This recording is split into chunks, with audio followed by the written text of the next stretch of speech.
Morning, everyone. So, I'm leading with my Twitter acclaim here, and you can't do a thing about it. So cool. We're going to start with a few questions this morning. And my first question is, can anyone tell me what the number 4 fear is in the world? Any guesses? Shout it out. I know I'm not supposed to. Spiders, phobia, sticks. The number 4 fear, and granted the surveys kind of change a little bit, but very often is listed as death. Death. Does anyone know what the number 1 fear in the world is? That's like a no-brainer for everybody here, right? Public speaking. Does it bother anybody here that people are more afraid of speaking than dying? I'm just wondering. There's a little known number 1.1 fear. Does anyone know what that one is? Speaking at TEDx. That's actually 0.1 for certain people. Now, the number 1.1 fear, we're going to move through this morning.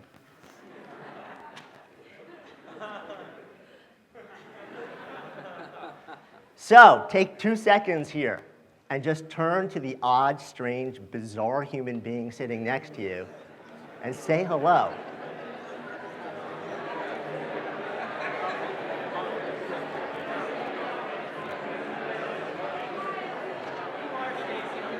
Okay, don't get too friendly. No chest bumping in the aisles. Calm down. Guys, I have 18 minutes. Okay. So I'm going to move on now. And I want to take you back to a time in my life about 9 years ago. The year was 2001, and it was a pivotal year for me for a number of reasons. The biggest of which is that's the year that I became a dad. And that was the most magical and still the most magical thing in my world. It's also the year I did something a little bit odd. I signed the lease on a 6-year lease on a floor in a building in the city that I lived in with the goal of opening what I hope to be the premier yoga center. Which if I was a guy who came out of the yoga world, maybe that wouldn't be so odd, but I was a guy who not too long before was a venture capital lawyer in a large firm. So according to pretty much everybody around me, I had no experience, no reputation, no investors, no clients, and no damn business doing this with a 3-month-old baby and a family and a home in tow. Do you think that made me a little bit fearful? Just the slightest bit anxious? The city, by the way, and this is the support that I got by those closest to me. And by the way, the night that I signed that lease, I have to tell you, for some odd reason, I slept like a baby that night. It was really great. So I go to bed that night, a little bit freaked out about what I was doing. Was it the right call? This is my dream. This is the thing that I think is going to make me come alive. Nervous, anxious, can I handle this? The city was New York. The date that I signed the lease,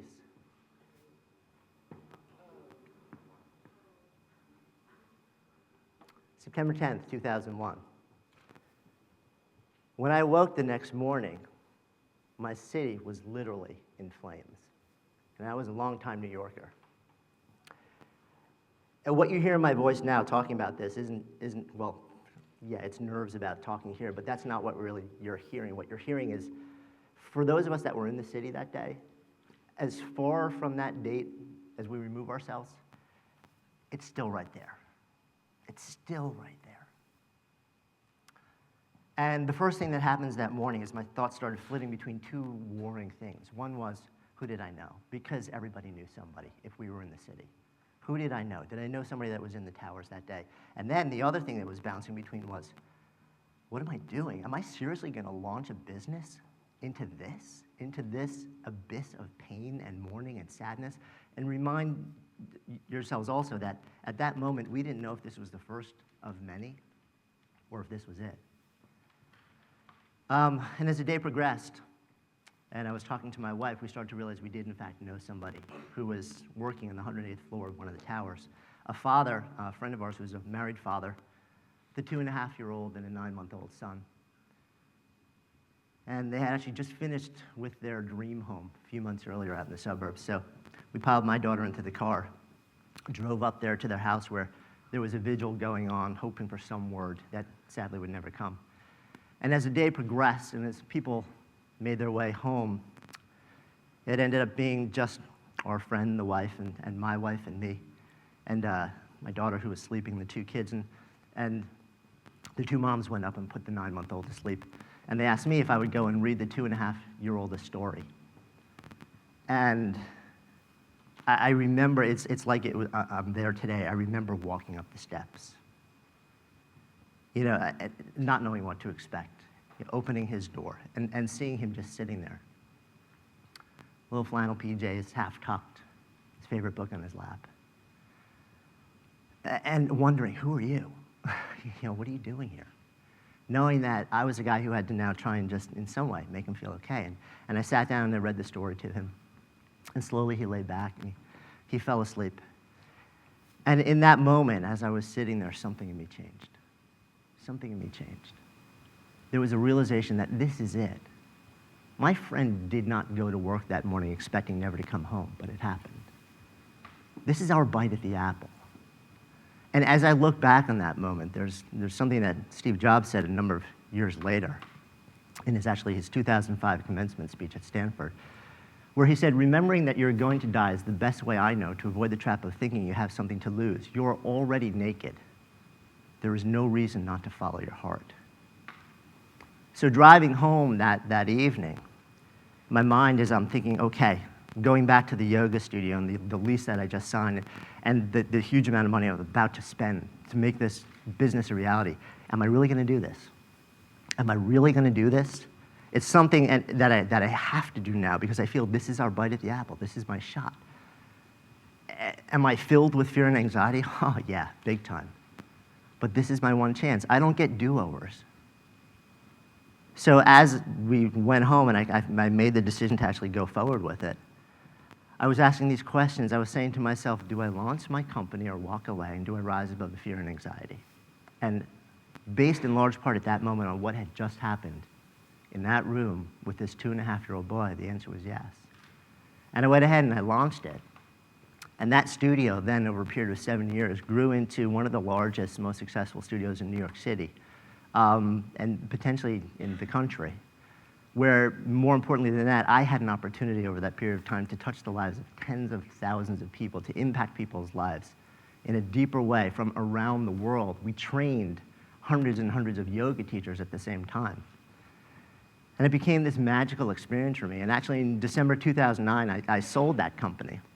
But this whole experience stirred in me something that led me to want to explore deeper, to try and figure out, what is it that makes some people able to just move past fear, to move past anxiety, and actually do these things which terrify them? And what is it that makes people just stop cold? And we're going to go into that, and there are 3 big questions that we're going to explore, but first I want to ask you a question. I'm going to show you a picture in a second, and I'm going to ask you a question about it before you see it, so you can really focus in on the answer. And the question is very simply, what color are the laces? What color are the laces? Okay, can anybody tell me what color the laces were? White. White? Does everyone agree the laces were white? No polka dots? No pink?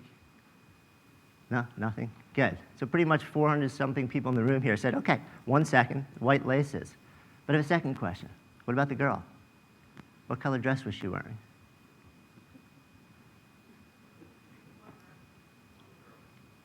What girl? Take a look in the sunglasses. There's a girl lying down on the dock reflected wearing a white dress. And the question is, why did nobody notice her? And I've done this, and I've actually kept the slide up for a minute, and nobody sees the girl. Why doesn't anyone see her? It's because nobody told you to look for her. Nobody told you to look for her. And what I started to realize in my exploration about fear is that very often it starts with the questions that we ask and the things that we observe. But also, beyond that, the really big thing is it's about the things that we don't notice, the questions we don't ask, and the things that we don't see that really take that fear and just let it blossom. So I'm asked a lot, and I've written about, how do you handle fear? You seem to be somebody who's moved through it, who's launched a number of businesses, who's changed careers, made huge changes in life. How do you handle it? And my answer is always a question back, which is fear of what? And the 3 big fears. that always come up are fear of failure, fear of judgment, and oddly enough, fear of success. There's a real fear of success. It freaks people out. Anyone ever have, think of a business for a second and say, but if this scales too quickly, I'll never be able to handle the demand and it'll shut me down, it'll destroy my life? It's actually a real concern. But the real thing, the big thing, when you go back to the top 10 phobia list, of these three, the thing that's always on there is fear of failure. And fear of failure can be this devastating thing because we just ask this question. We ask, what if I fail? And then instead of just creating a realistic scenario, saying, okay, this is what happens and I'll get through it, what we do is we create a doomsday scenario. And I know nobody in this room has done this, but you probably know some people that may have done this. You spin in your head, oh my God, if this thing collapses, I'm gonna lose everything. My home, my relationships, I'm probably gonna get thrown out of the country, if not the planet. I'm gonna have to live in the Arctic, they can take away my shoes, I have to eat raw fish for the rest of my life. It's gonna be the biggest disaster on the planet. And then that creates this thing where it shuts us down. It just takes the fear and anxiety and it ramps it up big time. But then we do something even more powerful. We take that doomsday scenario and we hit spin. Nobody's done that either, right? So what happens when you hit spin is, sadly, even though we're sitting in this beautiful university hall and some of the brightest people in the world, I'm sure, are in here, we're so much closer to Pavlov's dogs than we would ever like to think. Because the way our brains work is repetition breeds belief. We can start with a thought, a fact, a scenario, or a vision, and in our minds, regardless of whether it starts in truth, the more we repeat it, the more we believe that to be the absolute truth, the only possible outcome. Not a mental model, but the model of the world. There is no other option. And the more we buy into that, the more we buy into the fact that this is the only possible outcome for this thing, the more we're absolutely engulfed with fear and anxiety, and the more it becomes paralysis. We can't move. We can't move. But there's one thing which is even more insidious than that. It stops us. Our focus on this stops us from asking two other questions, which are mission critical to our ability to reframe fear and move through it. And those two questions are, what if I do nothing? And what if I succeed? So let's go back. We're going to cycle back, and we're going to go through these three questions. What if I fail? Now, it's important to ask this question. You don't blow it off. But in asking it, what I want you to do next time is take that question, and instead of creating a fantastical doomsday scenario, what I want you to do is create a very realistic scenario. What if I fail? Write it out. Create a picture. Make it a movie. Make it as vivid as you can. But that's only half of the what if I fail question. The other half is how will I recover? And give equal attention to that picture. Plot out exactly what you will do to get yourself back. And what most people find is doing that alone goes a long way towards disempowering the fear of failure, because they realize almost everything is recoverable. It may suck a little bit, it may be hard, but it's recoverable. Take that scenario now, the realistic scenario, set it aside. And then we move on to the second question, which is what if I do nothing? And for a lot of people, what if I do nothing seems like a no-brainer question, but the reality is for most people, the what if I do nothing is the most horrible scenario out there. Because if there's an opportunity, if there's something you're not doing now that would make you come alive because you're being paralyzed by fear and anxiety, if those opportunities present themselves over and over and over during the course of your life, 5, 10, 20, 30 years from now, and you keep backing away and doing nothing, do you think that you just keep going sideways in life and you'll just kind of hum along? If you're a little bit unhappy now, do you think 10, 20, 30 years of doing nothing will keep you a little bit unhappy? No. If you're a little bit overweight now, do you think 10, 20, or 30 years of sitting behind a desk and eating cheesecake for breakfast will keep you the same weight? If your relationships are a little bit tense now, do you think if you do nothing, they'll still be a little bit tense 10, 20, 30 years from now? No. There is no sideways in life. Simple fact is life applies friction. There is no sideways. There's up or down, and life conspires organically to slowly grind us to a halt. It's not a bad thing or a good thing. It's just a thing. Part of our job is to apply lubrication and energy to change the trajectory and go up. There is no sideways. So when you answer the do nothing scenario, you create a very realistic picture of what will my life look like if I do nothing. And what most people find is when you track that out 5, 10, 15, 20 years, that is the far more terrifying scenario than failure and recovery. Create that scenario in your head, set it next to the failure and recovery. And now we get to move to the third one. The third one, and this is where we have fun, because so far we've been talking about reframing and disempowering fear and anxiety, but now we talk about hope. Now we move to the other side of the equation. Where am I going? And we ask the final question, what if I succeed? What if I succeed? Right now, I have another question for you. Who in this room is sitting here? Who in this room is sitting here not doing something that they believe in their heart has the opportunity to make them come alive? Maybe it's introducing yourselves to somebody you would like to connect with. Maybe it's starting a company. Maybe it's starting a project, whatever it is. Who is not doing that thing? Who would do it if you were 100% certain you would not fail? A couple of hands. So we've got like 50% hands up and 50% who are in denial, which is okay. So the fact is, what I want you to do now is if you have that thing in your mind, what is that thing with the opportunity to make you come alive that you're not doing because you don't have that certainty quite now and you're freaked out about failing? Close your eyes, and I want you to place yourself 5 years out in the future now, and I want you to paint a picture as if you've already done it. You are there. That fantasy scenario is done. The thing that you thought you couldn't do and you were freaked out about trying, it's done. You're there. You've achieved it beyond your wildest imagination. What does that look like? What does it feel like? What does it taste like?